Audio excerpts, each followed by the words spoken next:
الی المسجد الاقصی، اس مسجد اقصی کی طرف، وہ جس کے ارد گرد کو برکتیں دی ہم نے۔ اب یہ کون سا علاقہ ہے؟ یہ علاقہ ہے فلسطین کا اور شام کا، یہی علاقہ ہے جس کو لنوریہو لام تاکہ، نون علامات مضارع کے لیے، را کا معنی کیا ہوتا ہے؟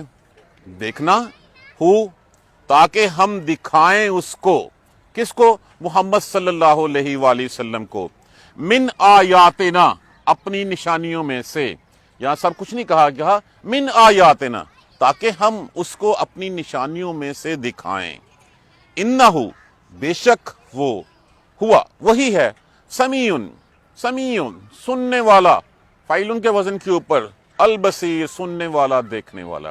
اللہ تبارک و تعالیٰ اپنی ذات کے بابرکت ہونے کی صفات اور اپنی پاکیزہ ہونے کی صفتیں بتا رہے ہیں۔ سبحان الذی اسرا، پاک ہے وہ ذات جو لے گیا، بعبدہ، اپنے بندے کو، لیلاً من المسجد الحرام الی المسجد الاقصی، مسجد حرام سے مسجد اقصی تک، الذی بارکنا حولہ، وہ جس کو برکتیں دی، جس کے ارد گرد کو برکتیں دی ہم نے، لنوریہہ، تاکہ ہم دکھائیں اسے، من آیاتنا، اپنی آیتوں میں سے، انہ هو السمیع البصیر، بے شک وہی ہے جو سننے والا اور دیکھنے والا ہے۔ اب آ جائیے، سب سے پہلے اس کا مقصد کیا تھا؟ یہ نیچے اس سیر کا یہاں پہ کہا گیا لنوریہہ، اپنی نشانیاں دکھائی جائیں۔ کیا نشانیاں تھیں؟ سب سے پہلے دیکھیے، جائیے ابراہیم علیہ السلام کے قصے کے اوپر۔ ابراہیم علیہ السلام نے دعا مانگی تھی کہ اللہ میری اولاد میں سے پیشوا اور امام بنا، میری اولاد میں سے جو ہے وہ امامت کے قابل کر دے۔ اللہ تبارک و تعالیٰ نے اس دعا کو قبول فرمایا۔ اس دعا کو قبول فرمانے کے بعد اللہ تبارک و تعالیٰ نے دو بیٹے کون سے تھے؟ حضرت اسحاق علیہ السلام اور حضرت اسماعیل علیہ السلام۔ اب حضرت اسحاق علیہ السلام کے لیے پھر اللہ تبارک و تعالیٰ نے ان دونوں کے لیے اس زمینوں کو بانٹ دیا۔ آپ کو جو ہے وہ فلسطین اور شام کا علاقہ دے دیا، اور آپ کے لیے جو ہے وہ مکہ المکرمہ یہ علاقہ جو ہے وہ چن لیا۔ کہا گیا کیا گیا تھا کہ میری اولاد میں سے جو تیرا نام لیوا ہوگا، جو تیری اطاعت کرے گا۔ اب رسول اللہ صلی اللہ علیہ وآلہ وسلم کو کیا نشانیاں دکھانی گئی تھیں؟ اس میں سے ایک کنسپٹ یہ بھی ہے، بلکہ یہ ہے کہ نبی القبلتین، جس میں یہ ثابت کیا جائے کہ یہ نبی ہے دونوں قبلوں کا، یہ نبی ہے سارے جہان کا صلی اللہ علیہ وآلہ وسلم۔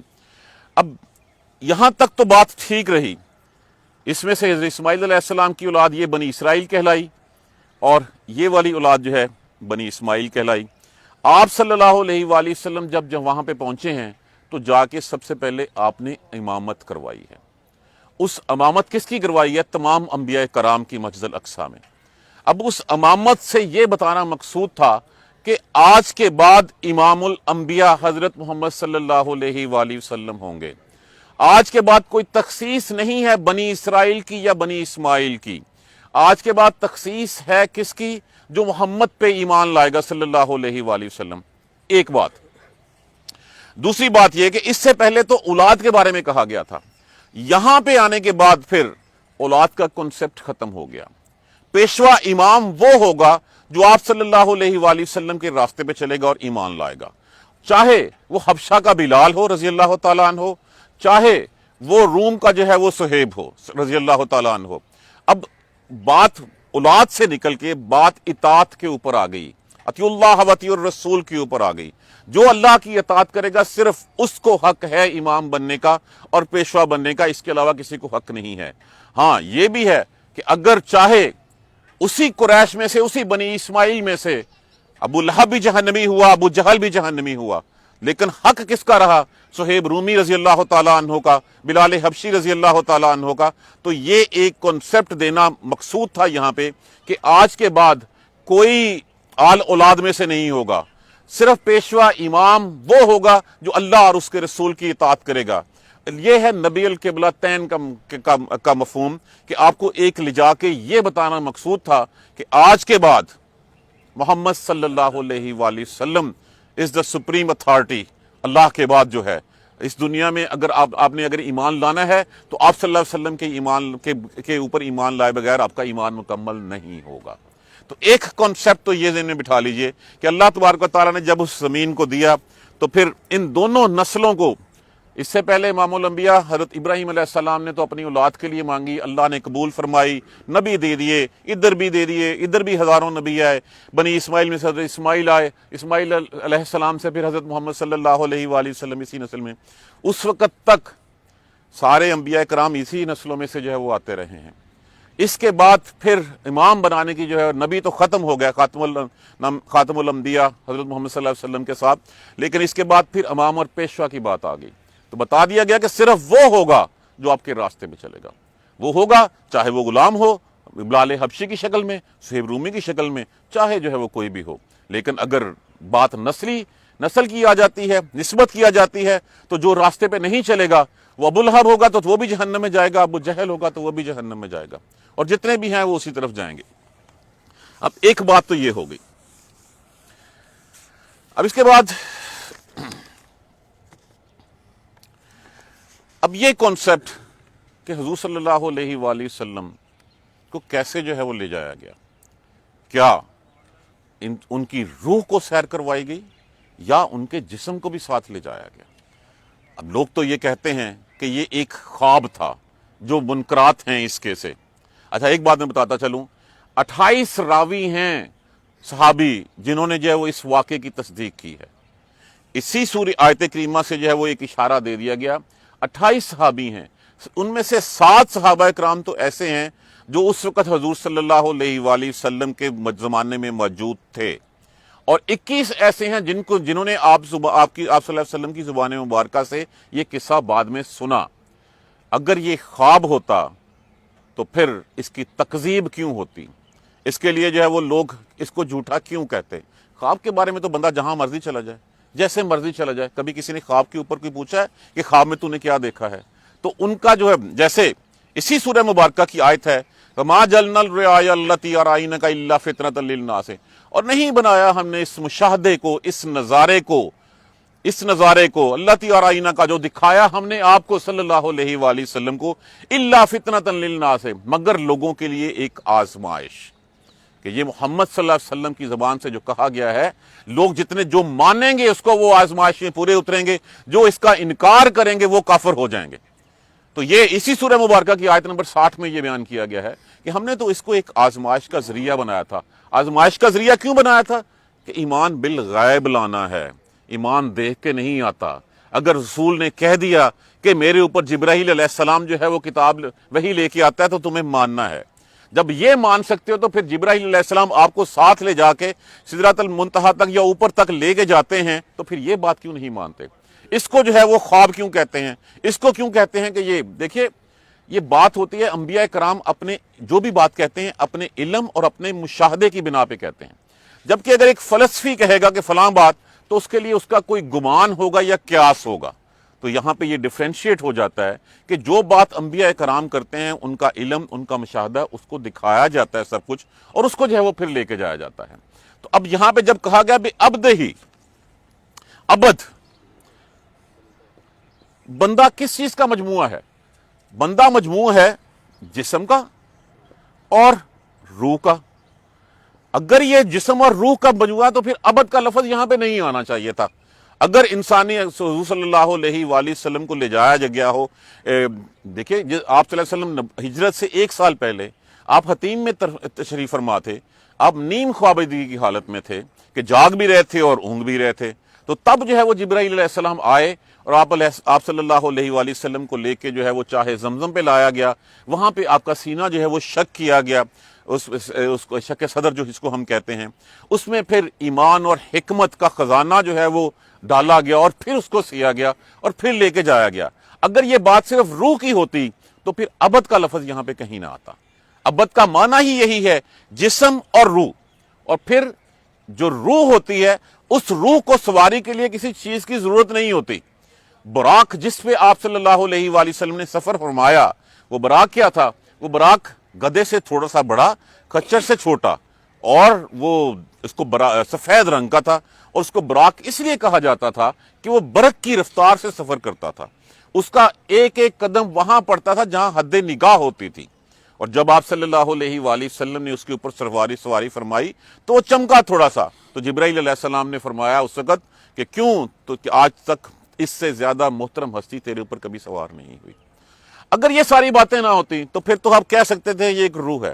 آپ صلی اللہ علیہ وآلہ وسلم کا دودھ کا پیالہ نوش فرمانا، اور پھر آپ صلی اللہ علیہ وسلم کا مسجد الاقصیٰ جا کے اس براق کو جو ہے وہ اس کھونٹے سے باندھنا جہاں پہ انبیاء کرام اپنی سواری باندھا کرتے تھے، تو یہ ساری چیزیں کس طرف اشارہ کر رہی ہیں؟ یہ ساری چیزیں اشارہ کر رہی ہیں کہ آپ کو فزیکلی لے کے جایا گیا، جو ابداً کہا گیا ہے یہ فزیکلی آپ کو جو ہے وہ لے جایا گیا۔ اب لے جانے میں بھی آپ کی 4 منزلیں تھیں۔ 4 منزلیں کون سی تھیں؟ 4 منزلیں، سب سے پہلے آپ صلی اللہ علیہ وآلہ وسلم کو مسجد حرام سے لے جایا گیا اور مدینہ منورہ میں جو ہے وہ اتارا گیا۔ مدینہ منورہ میں پھر آپ کو بتایا گیا کہ آپ یہاں پہ ہجرت کر کے تشریف لائیں گے، اور وہاں سے پھر ہجرت کرنے کے دوسری منزل جو تھی آپ کی وہ تھی طور سینا، جہاں پہ جو ہے وہ موسیٰ علیہ السلام اللہ سے ہم کلام ہوئے تھے، وہاں پہ لے جایا گیا۔ اس کے بعد تیسری منزل تھی اس کی بیت اللحم۔ بیت اللحم کون تھا؟ جہاں پہ حضرت عیسیٰ علیہ السلام کی پیدائش ہوئی تھی۔ اور پھر چوتھی منزل تھی آگے جا کے بیت المقدس، اور اس بیت المقدس میں آپ نے پھر انبیاء کرام کی، یہاں پہ تھوڑی سی بات ہے کہ بعض کہتے ہیں کہ انبیاء کرام کی جماعت پہلے کروائی، بعض کہتے ہیں کہ اس سفر مبارک کے بعد جو ہے وہ اس کی جماعت ہوئی۔ بہرحال کل اس کو باقی ڈیٹیل میں جو ہے میں عرض کروں گا۔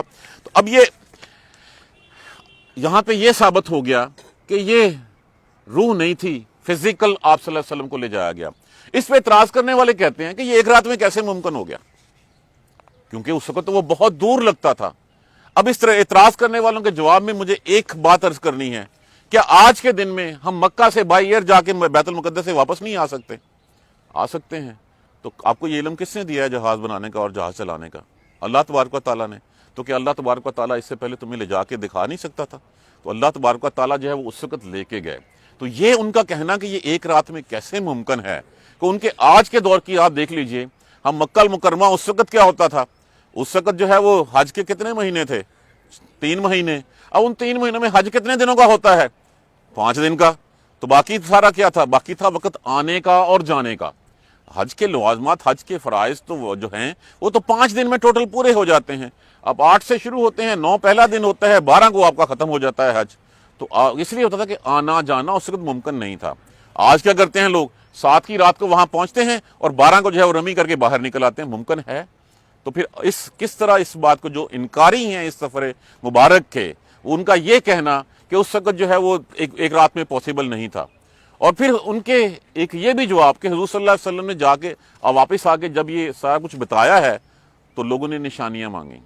آپ صلی اللہ علیہ وسلم نے بیت المقدس کی عمارت آپ کے سامنے سے، آپ کے چہرے مبارک کے سامنے سے پردہ ہٹا دیا گیا، اور آپ نے مکہ مکرمہ خانہ کعبہ میں بیٹھ کے اس کی ایک ایک تفصیل ان کو بتائی۔ آپ تو اس سے پہلے کہیں سفر پہ تشریف نہیں لے کے گئے تھے۔ اور پھر آپ نے یہ بھی بتایا ایسے جیسے کہ آپ سامنے بیٹھے ہوئے اس کو دیکھ رہے ہوں، چونکہ آپ ہو کے آئے تھے وہاں پہ۔ اور پھر آپ نے یہ بھی فرمایا واپسی پہ کہ واپسی پہ فلاں قبیلے کا فلاں قافلہ فلاں جگہ پہ ہے، اس کے فلاں رنگ کے اونٹ کے اوپر فلاں شخص بیٹھا ہوا ہے، اس کے فلاں جو ہے وہ گھٹنے کے اوپر جو ہے وہ چوٹ لگی ہوئی ہے۔ نہیں بات تو تصدیق کر لو۔ سارے لوگ مکہ سے باہر نکل کے اس قافلے کے انتظار میں بیٹھ گئے۔ وہ قافلہ آیا اور بالکل ایگزیکٹ وہی صورتحال تھی جو آپ صلی اللہ علیہ وسلم نے جو بتائی۔ تو جو منکرین معراج ہیں وہ ان کے پاس دلائل کی کمی ہے کہ وہ دلائل نہیں دے سکتے۔ اب یہاں پہ ایک تو ہوگی ایک ہی رات میں، پاک ہے وہ ذات جو لے گئی آپ صلی اللہ علیہ وآلہ وسلم کو، اپنے بندے کو، لیلا من المسجد الحرام، راتوں رات میں لے گئی، اسی رات میں لے کے جا کے مشاہدات کروا کے، اور اس کے بعد پھر آپ صلی اللہ علیہ وآلہ وسلم کو واپس آ کے بھی چھوڑ گئی۔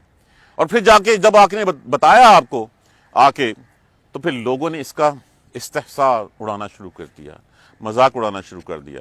لوگ پہنچے صدیق اکبر رضی اللہ تعالیٰ عنہ کے پاس کہ تیرا یار یہ کہتا ہے۔ انہوں نے کہا اگر وہ کہتا ہے تو وہ ٹھیک کہتا ہے۔ یہ ہے ایمان کی انتہا، کہ جب سنا ایمان بالغیب۔ ایمان بالغیب یہی ہے کہ جو کہا جاتا ہے، کیا ہم نے جنت دیکھی؟ ہم نے دوزخ دیکھی؟ جبرائیل علیہ السلام دیکھا؟ ہم نے کچھ نہیں دیکھا۔ کیا ہم نے قرآن اترتا ہوا دیکھا؟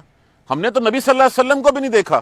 لیکن اس کے باوجود جب کہا گیا کہ سب سے زیادہ ایمان والی وہ قوم ہوگی جو گتوں کی دو جلدوں میں جو ہے وہ ایک کتاب پائے گی، اس کو دیکھے گی، اس پر ایمان لائے گی، اس پر عمل کرے گی، اور وہ کیا ہے؟ وہ یہی قرآن پاک ہے جس کے بارے میں کہا گیا۔ تو راتوں رات مسجد الحرام، وہ سجدے والی جگہ، مسجد اقصیٰ، وہ جگہ جہاں کی ارد گرد کو ہم نے برکتیں دی۔ کیا برکتیں دی؟ ایک تو ویسے فزیکلی یہ علاقہ بہت زرخیز ہے، بہت جو ہے اس میں فرٹیلٹی بہت زیادہ ہے، اس میں پھل سبزیاں بہت کچھ ہوتا ہے۔ اور دوسری اس کی برکتوں والی جگہ یہ ہے، ہزاروں انبیاء کرام کا یہ مسکن رہا ہے، ہزاروں انبیاء کرام کا یہ تبلیغ کا مرکز رہا ہے، ہزاروں انبیاء کرام یہاں پہ مدفون ہیں۔ تو یہ ہے وہ برکتیں جس جگہ کے اوپر جو ہے وہ آپ صلی اللہ علیہ وآلہ وسلم کو لے جایا گیا۔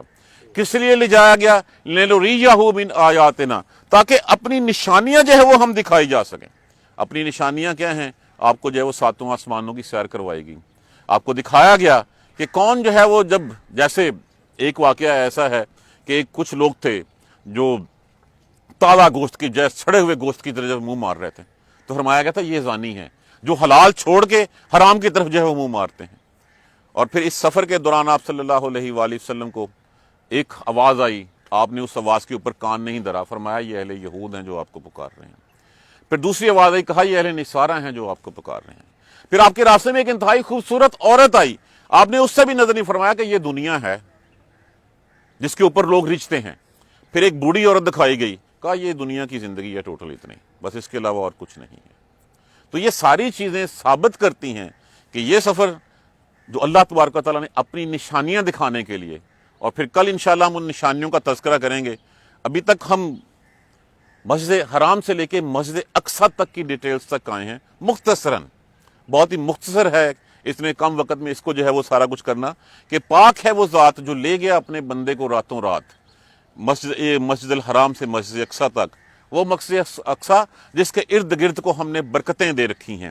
مقصد کیا تھا؟ لِنُرِيَّهُ مِنْ آیاتنا، تاکہ ہم اپنی نشانیاں دکھا سکیں۔ اب یہ یہاں سے لے کے جانا، راستے میں پڑاؤ وہاں پہنچنا، انبیاء اکرام کی امامت فرمانا، مقصد جیسے میں نے عرض کر دیا کہ نبی القبلتین بنانا، کہ دونوں قبلوں کا نبی، اور پھر تمام انبیاء کا امام بنانا آپ صلی اللہ علیہ وآلہ وسلم کو۔ یہ چیزیں جو ہیں یہ تھی نشانیاں۔ اور پھر کل انشاءاللہ اس سے اوپر جب لے کے جائیں گے پہلے آسمان کی طرف، تو انشاءاللہ کل اس کی ڈیٹیل جو ہے وہ اور میں عرض کروں گا۔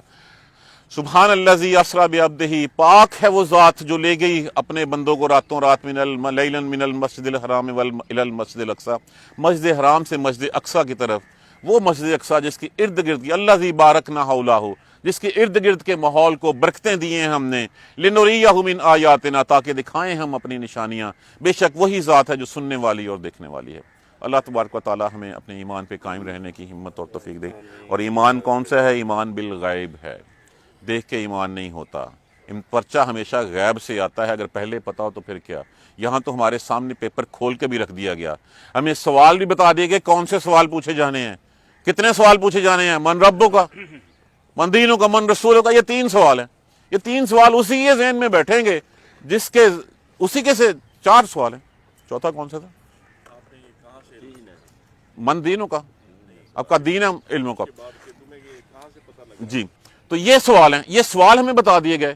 یہ سوال تبھی ذہن میں بیٹھے ہوں گے اگر ہم نے اس راہ میں زندگی گزاری ہوگی۔ اگر ہم اس راہ میں زندگی نہیں گزاریں گے تو پھر اس وقت ہم آئیں بائیں شائیں کریں گے۔ پوچھیں گے محمد صلی اللہ علیہ وسلم کے بارے میں تو کہیں گے سنا ہے کہ ایسا کوئی نام تھا۔